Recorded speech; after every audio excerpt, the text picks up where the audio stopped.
Do you ever try to be kind and accidentally end up resentful instead? Or try to set a boundary and suddenly you're in a full emotional standoff? Yeah, totally. Me neither. But just in case, this week we're going to imagine we might have done that.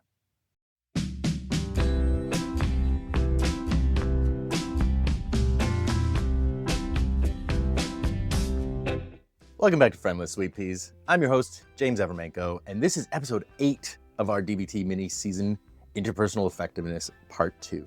Now, last episode, we talked about Dearman. That's the skill for when your primary goal is objective, right? You want a specific outcome. You want a yes or a no. You want something to happen. But not every conversation is about getting a yes.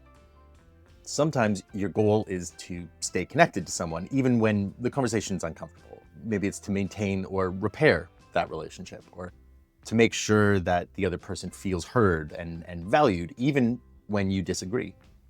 And sometimes your goal is self-respect, making sure you don't betray yourself just to kind of keep things smooth. It's about making sure that you can look at yourself afterwards and feel like you honored your own values and boundaries. Those are different goals, and so they require different skills. And that's what we're going to be covering today. We're looking at give and fast. More acronyms, I know. Give is for relational effectiveness. It's basically how to stay connected even during hard conversations. And fast is for self-respect effectiveness. It's how to protect your dignity without apologizing for simply existing. And the real skill, the thing that takes practice, is knowing which one matters most in any given moment, and then being willing to prioritize that. So let's start with one of the traps that many of us fall into. I want to start by talking about something that I have done for years without even realizing was necessarily a problem. It was this sort of people-pleasing into a deep resentment. And as I sit here now, it feels kind of cheesy to call myself like a recovered people pleaser because I still fall into the trap all the time. But as a self-aware people pleaser, and recognizing that cycle. And that alone is something that I don't know I would have been so readily able to admit, even just kind of a couple of years ago. But, here we are, right? But the thing about recognizing that cycle is that I still fall into that same cycle all the time, even after years of awareness and practice, even kind of knowing better. Just recently, I got kind of slammed with plans over a weekend, and I just kept saying yes to stuff. People were in town randomly. Others were asking to grab lunch, grab a coffee. There was events happening sooner than I expected, and all of it was happening right on the same weekend. And rather than risk disappointing anybody, I just kind of gave a blanket yes to everything. I figured, well, I'll just figure it out as I went. The problem was I was depleted before I even got going. So every new plan, every event, I was starting at zero. No reserves, no buffer, just running on fumes and hoping I could push through. And I could feel myself growing resentful and resistant, which made me first dread going and then exaggerate my desire to bail.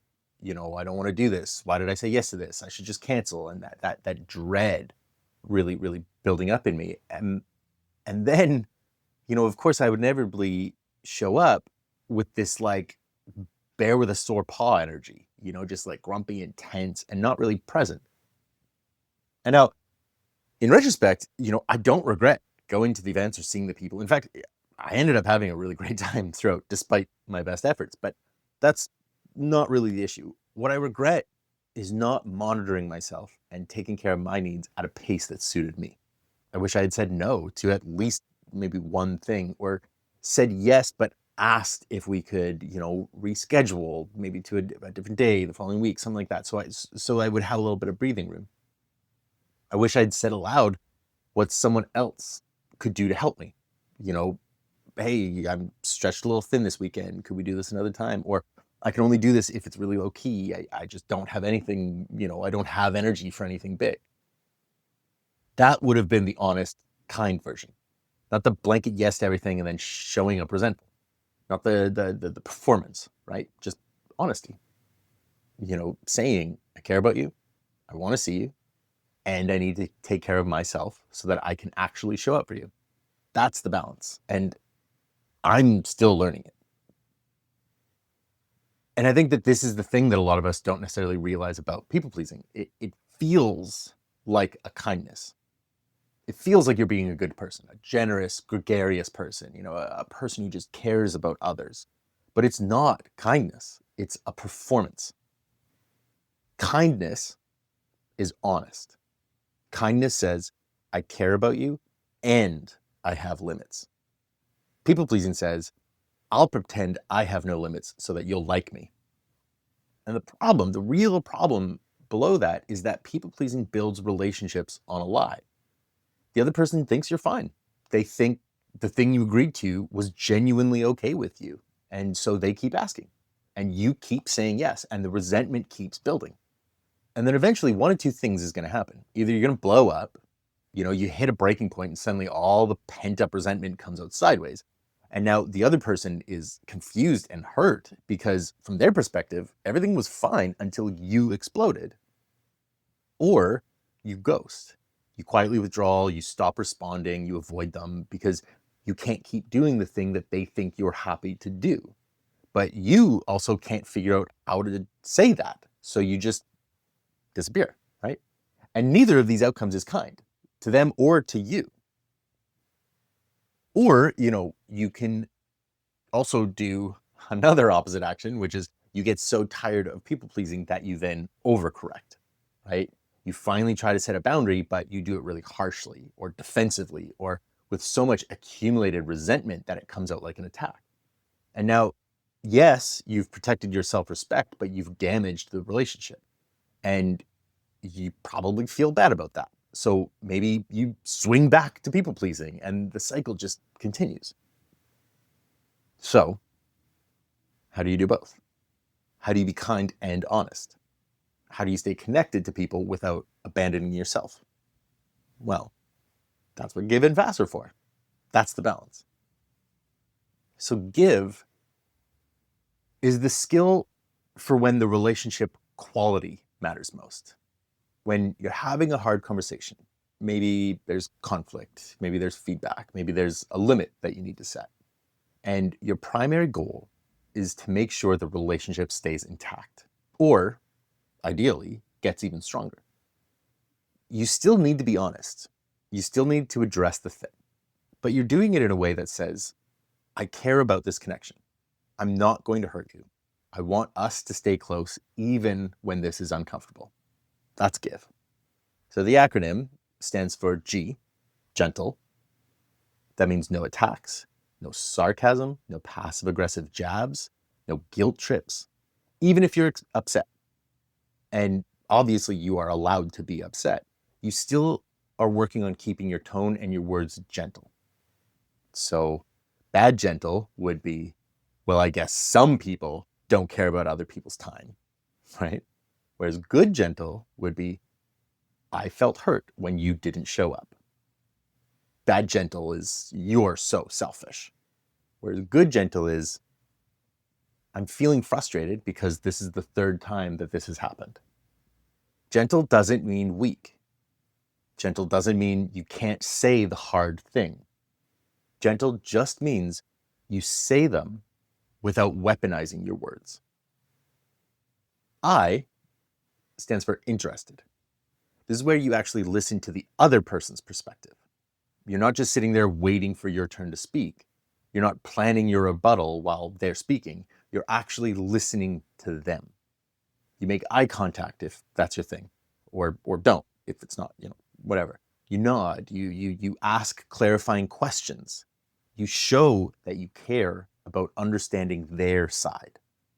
Even if you disagree, even if you think they're wrong, you're still interested in their reality. Because the goal here is relationship. And relationships require both people feeling heard. V is for validate. Validation doesn't mean agreement. And this is really important. You can validate someone's feelings or perspective without agreeing with their interpretation or their behavior. What validation means is, I see that this makes sense from your perspective. It's saying, I get why you felt that way. That sounds really hard. I can see how you'd interpret it that way, even though I see it differently. Validation creates connection. It says, I'm not dismissing you. I'm not saying that your experience doesn't matter. And in a really hard conversation, that alone can be the difference between an escalation and a repair.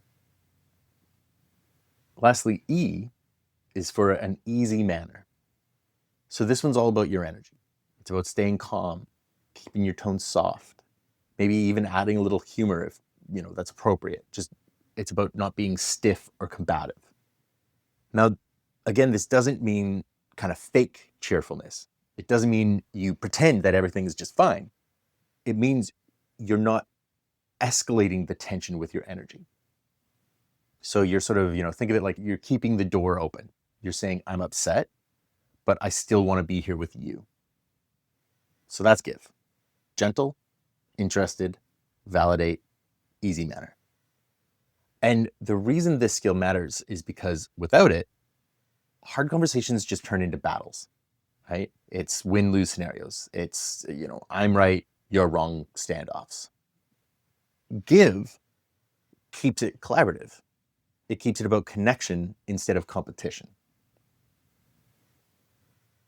Recently, I had to tell a friend something that had happened that had hurt me. And my instinct was to do one of two things. Either say nothing and just kind of swallow it, the people-pleasing instinct, or to come in way too hot and let them know exactly how hurt I was in a way that was probably going to make them defensive, right? That kind of overcorrection. But neither of those options felt right. So I decided I would give a try. I made sure to really mindfully keep my tone gentle. I didn't come in accusatory or sharp. I just said what happened and how it landed. And I validated that they probably didn't mean it in the way that it landed. I wasn't trying to paint them as the villain. I was just saying, hey, this thing hurt and I want to talk about it. And I made sure to stay really curious about their perspective. I asked what they were thinking when all this happened. And I made space to hear their side. And they apologized, not defensively, not with any excuses. They just heard me. And, they said, I'm sorry, didn't realize that was what was going on. And we talked it through. And, we got deeper into the miscommunication that was happening kind of underneath the event. And we got to understand each other a little bit better. And I personally feel like out of that, the relationship actually ended up getting stronger because I was able to be honest without being harsh. Did it feel vulnerable? Like, obviously. It felt like I was kind of exposing myself to potential rejection or dismissal, but it worked. And I think it worked specifically because I used this give framework, because I stayed gentle, because I validated their perspective, even while I was expressing my hurt. The relationship stayed intact and got deeper because of it. Because now we both know that we can have these hard conversations and still come out the other side connected. On the other side, give doesn't mean being a doormat. It's not about prioritizing the other person's comfort over your own truth. You can be gentle and have boundaries. You can validate someone and disagree with them. You can be interested in their perspective and still prioritize your own needs. Give just means you do it without burning the relationship down. You stay connected, even when it's hard. Now, fast is a skill for self-respect. Fast is for when you need to make sure you don't abandon yourself just to keep things smooth. When protecting your dignity and your values is your priority. And to be honest, this one I think can be a lot harder for a lot of us, myself very much included in this, because we've been taught our entire lives that having needs is selfish, right? That setting boundaries is mean, that disappointing people is potentially the worst thing we could possibly do. And fast says your self-respect matters. Your values matter. And you get to honor those things, even if it makes someone else uncomfortable.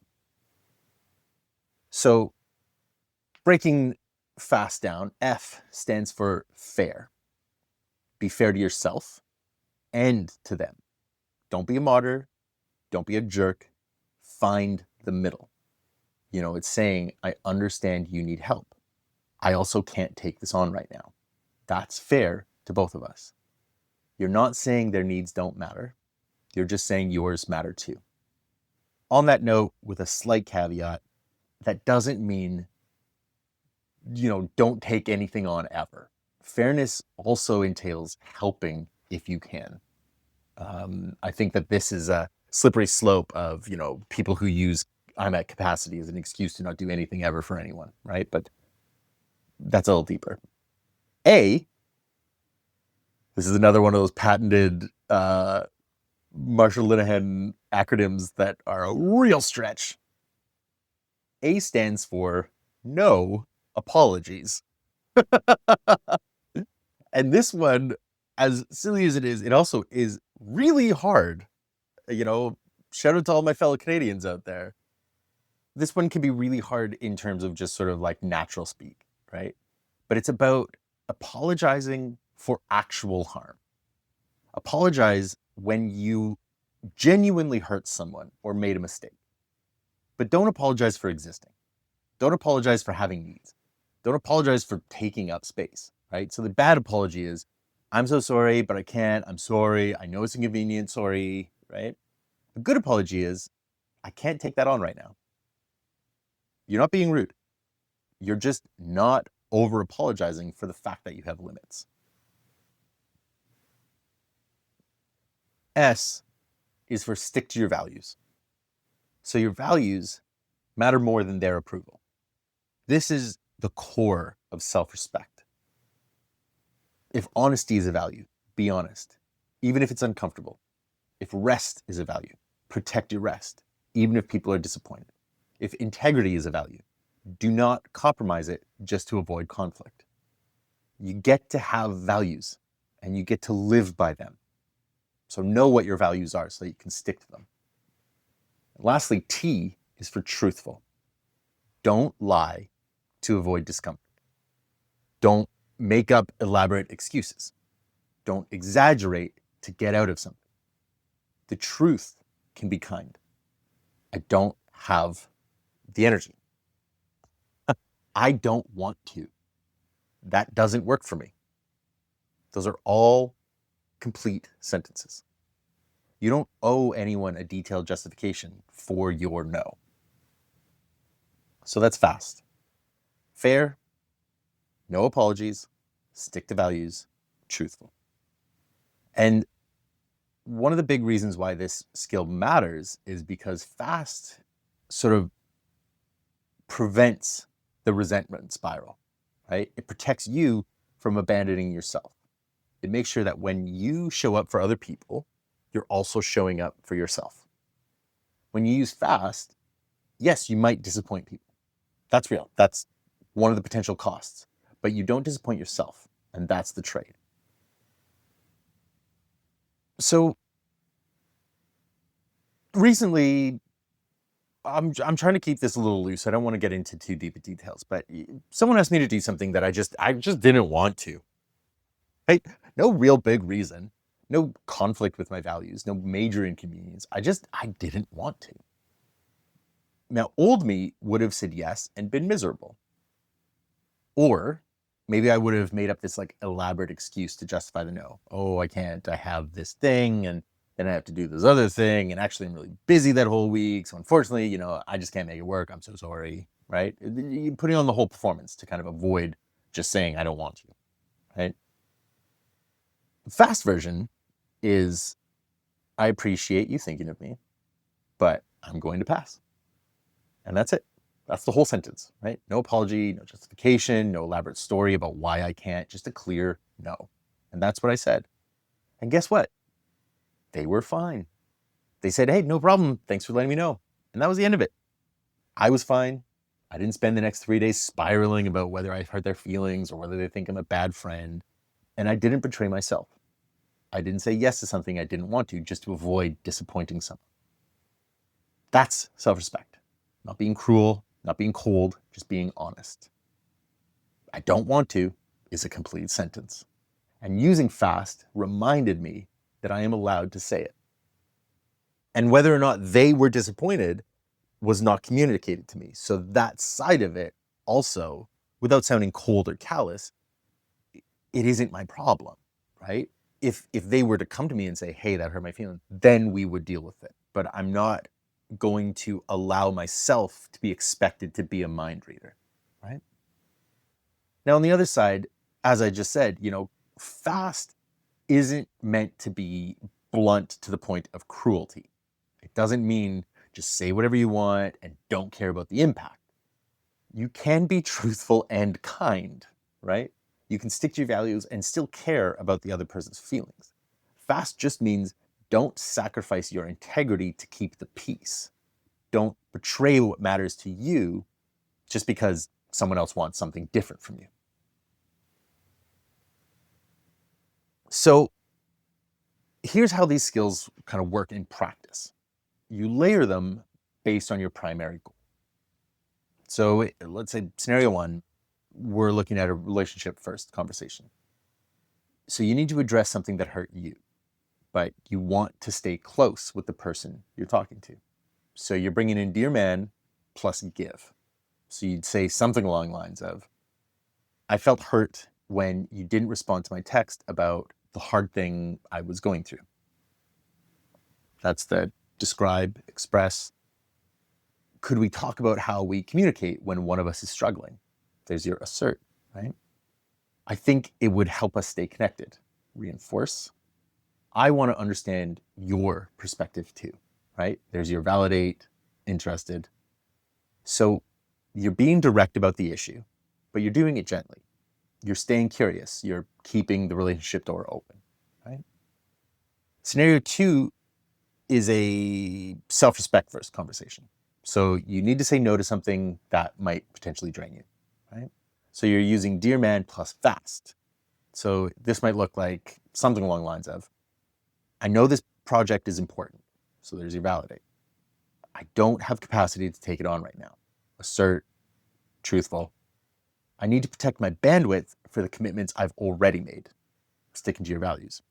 No over apologizing, no elaborate justification, just a clear, kind no that honors your limits. You don't have to be good at this immediately. But as we said in the last episode, it's not about the rigid, DEARMANGIVEFAST. It's about integrating and feeling out, talk to the person, trust what is being presented to you and present what is truthful to yourself. Quick practice for the week. Think of one relationship where you want to stay connected, but also stay honest. What's one thing you've been avoiding saying because you're not sure how to balance kindness and truth? Now ask yourself, what skill fits best? If the goal is maintaining the relationship, you're going to go with give.